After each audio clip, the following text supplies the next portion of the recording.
कल्पना करो तुम एक पहाड़ पर चढ़ रहे हो। सब कुछ परफेक्ट लग रहा है, मौसम साफ है, रास्ता आसान दिख रहा है। तुम्हें पूरा विश्वास है कि तुम आसानी से ऊपर पहुंच जाओगे। लेकिन अचानक मौसम बदल जाता है, तेज बारिश शुरू हो जाती है, रास्ता फिसलन भरा हो जाता है और अब तुम्हारी प्लानिंग काम नहीं करती। सवाल यह है, क्या तुम्हारी प्लानिंग खराब थी? ज़रूरी नहीं है। प्रॉब्लम यह थी कि तुमने अनएक्सपेक्टेड प्रॉब्लम के लिए जगह नहीं छोड़ी थी। और यही इस चैप्टर की सबसे बड़ी सीख है। लाइफ में हमेशा रूम ऑफ एरर रखो। दोस्तों, यह है साइकोलॉजी ऑफ मनी का चैप्टर 13। हम सब अपनी ज़िंदगी में प्लानिंग करते हैं। हम सोचते हैं अगले साल सैलरी बढ़ जाएगी, बिजनेस अच्छा चलेगा, हेल्थ ठीक रहेगी, मार्केट ऊपर जाएगा, सब कुछ प्लान के अनुसार होगा। लेकिन रियलिटी क्या है? लाइफ कभी प्लान के अनुसार नहीं चलती। मॉर्गन हाउसल कहते हैं, फाइनेंशियल प्लानिंग की सबसे बड़ी गलती ये नहीं है कि लोग गलत प्लान बनाते हैं। सबसे बड़ी गलती ये है कि लोग मान लेते हैं कि उनका प्लान कभी फेल नहीं होगा, और यही सोच लोगों को मुसीबत में डाल देती है।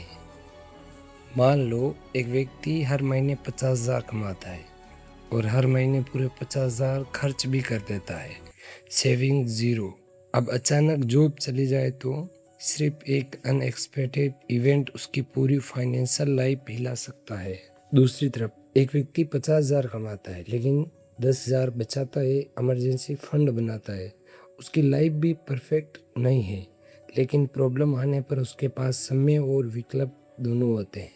यही है रूम ऑफ एरर। अक्सर लोग इसलिए फेल नहीं होते क्योंकि वे बेवकूफ़ हैं। वे इसलिए फेल होते क्योंकि वे ओवर कॉन्फिडेंट होते हैं। उन्हें लगता है मेरे साथ ऐसा नहीं होगा।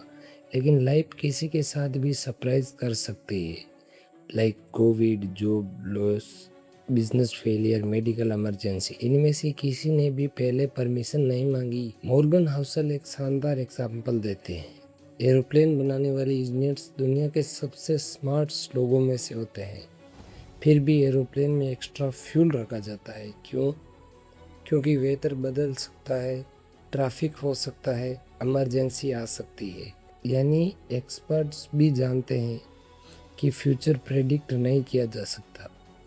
अब सोचो, जब एरोप्लेन जैसी चीज़ में मार्जिन ऑफ सेफ्टी रखा जाता है तो फाइनेंशियल लाइफ में क्यों नहीं?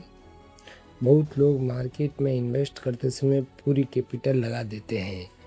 उन्हें लगता है मार्केट हमेशा ऊपर जाएगा, लेकिन मार्केट कभी भी गिर सकता है।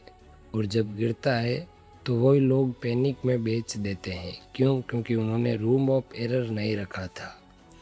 एक आदमी ने अपनी पूरी ज़िंदगी की सेविंग एक बिज़नेस में लगा दी।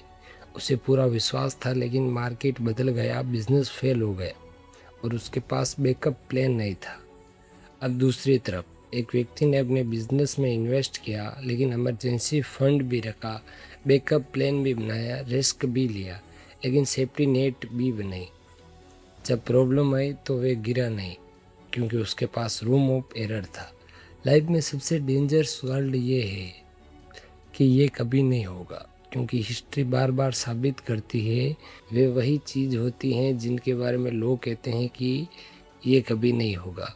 अगर आप फ्यूचर को प्रिडिक्ट नहीं कर सकते तो क्या करें? मॉर्गन हाउसल कहते हैं, फ्यूचर को प्रिडिक्ट करने की कोशिश मत करो। फ्यूचर के लिए तैयार रहो, सेविंग करो, पेशेंस रखो, बैकअप प्लान रखो और अपनी ज़िंदगी में इतनी फ्लेक्सिबिलिटी रखो कि अगर सब कुछ प्लान के खिलाफ भी जाए तो भी तुम टूटो नहीं। सक्सेसफुल लोग इसलिए नहीं जीतते क्योंकि वे हमेशा सही होते हैं। वे इसलिए जीतते हैं क्योंकि वे जब गलत होते हैं तब भी गेम में बने रहते हैं। और यही है रूम ऑफ एरर की असली ताकत। दोस्तों, अगर आज का चैप्टर पसंद आया हो तो वीडियो को लाइक ज़रूर करें और बुक बूस्ट को सब्सक्राइब कर ले, क्योंकि अगले चैप्टर में आप सीखेंगे यू विल चेंज। भविष्य में आप खुद कितने बदल जाएंगे और ये आपके पैसों को कैसे प्रभावित करेगा। ट्रस्ट में ये चैप्टर आपकी लाइफ प्लानिंग की सोच बदल देगा।